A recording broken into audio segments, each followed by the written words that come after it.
Gamza. Yes, sir. Where we going? So before we finish up, I just want to quickly touch base on the tragic loss of the 14-year-old boy, Kelyan Bokassa. Bokassa. Yeah. Unfortunately, he was stabbed and he passed away, I think, on his way to the hospital when they were taking him to the hospital. And they actually haven't found... They still haven't. The person who stabbed him, I looked online. Which is sad. They still haven't found anybody. They really haven't. Yeah. No. Rest in peace, first and foremost. Condolences to the family, second.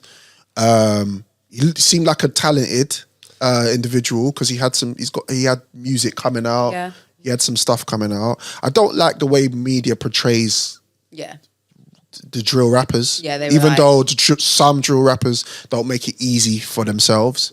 But when they portray them, before they were a rapper, they were just a normal... 40-year-old child. 40-year-old, you're not even... That's you ain't what even started. Should be, a 14-year-old child. Yeah. But they put it out as, 14-year-old drill rapper. Do you hear his mum come out and say that wasn't surprised? Yeah.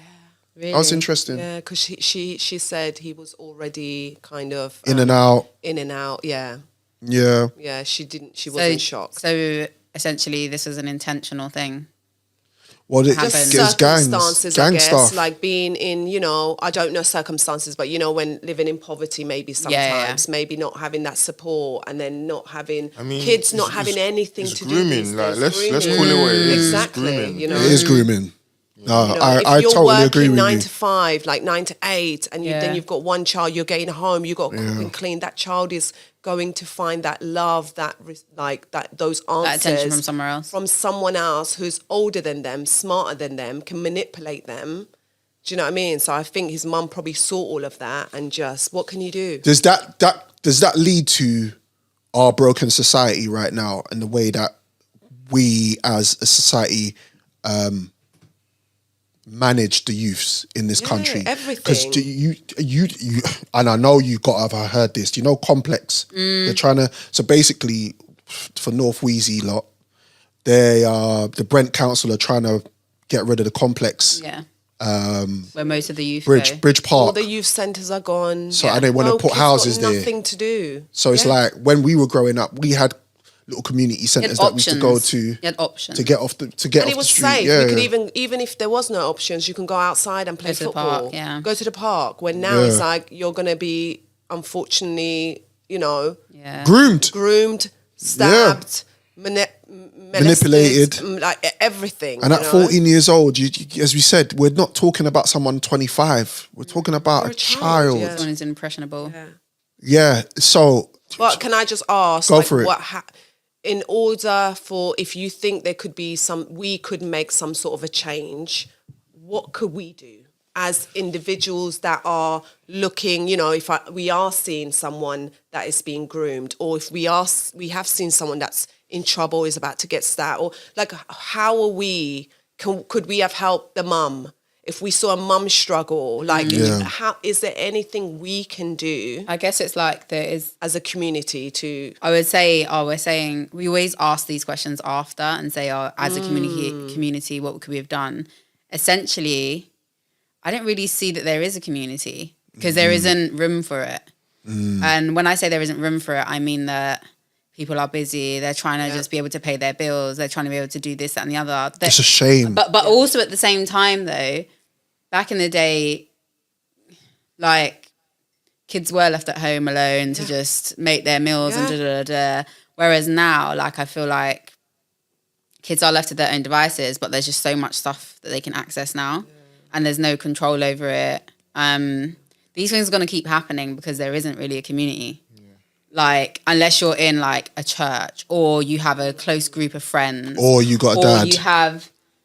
Well, you can have a dad and still even the dad doesn't. Well, what if the dad works all the time? Is the one? Very true. Or he's a waste man. Very true.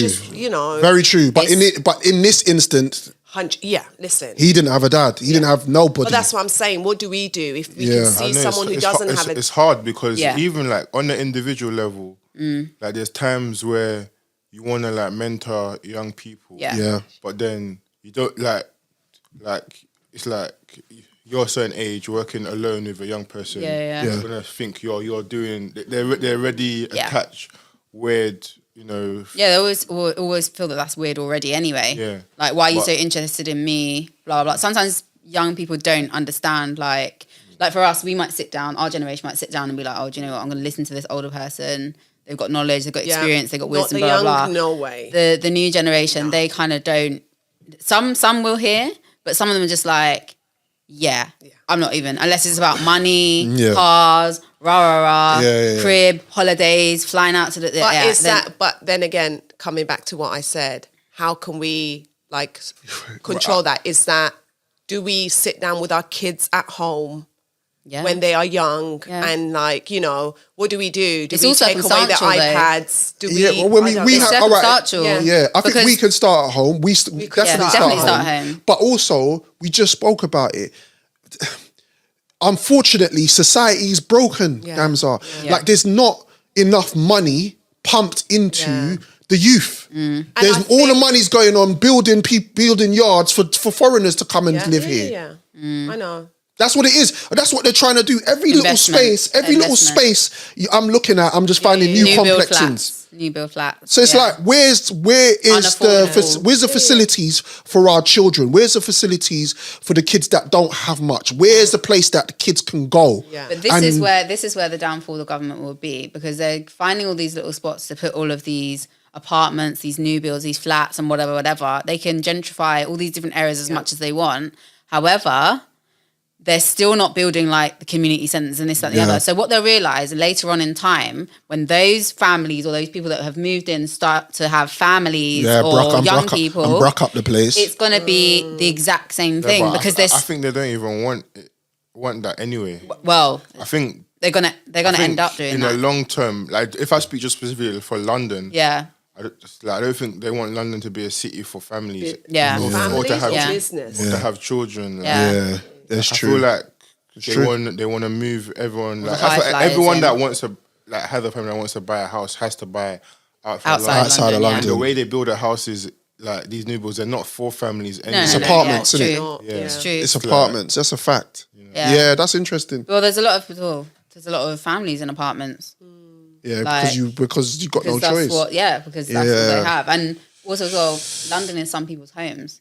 100%. But this is but again, you're right, but I also understand what Joe is saying. I think this is a whole move. This is a movement. But then also they're trying to move everyone out. They are. But then also at the same time, they can move everyone out. Congestion charge. There's still not community centres and that and this, that and the other, and the outskirts as well. Yeah. So you're just moving your own, moving the problem. You're not solving it. You just got to just do, on an individual level. You have to do it. You have for example, like you always have Shaz's friends around. So you're already paying. You're creating your own. That's what I was going to say. Like, for example, I'm a single mum, right? Yeah. Unfortunately, the father is not currently in my child's life, right? Hopefully in the future. Yeah. But like, I have people like Gino, right? Yeah. Where if you fuck up and I need a man to tell my child about herself, my dad is a fantastic role model for her. Yeah. But it's about having like your friends also 100%. Around you, where you go, hey, if you do this, Uncle Gino will. But that ain't that old school. And then having Uncle Gino being that figure,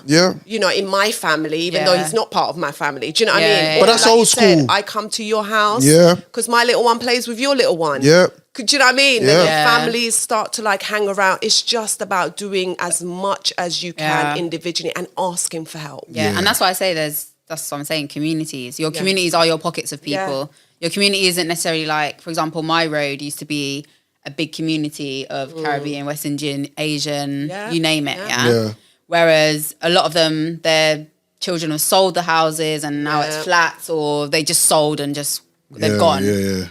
There's hardly any children that play out on my road anymore. Yeah. No, Usually it would be normal. Like you get in and all you could hear is children. Yeah, but then there's a complaint. Like, people would play football. I remember my old property. People played football, little kids. Then the following week, the whole building flat got a letter from the management saying there's too much noise. There's a fucking football. Like, how much noise can a kick in a ball be? And then what is that parent going to do? have to take your 2 sons back in the house on PlayStation or on YouTube. No outlet. And it's like... I mean, to be fair, I was playing out of my neighbour's house until like 7 o'clock until someone came home from work. I could tell. Shut up. I could tell, man. Not like that. It was reckless. Right. Yeah. Should be love.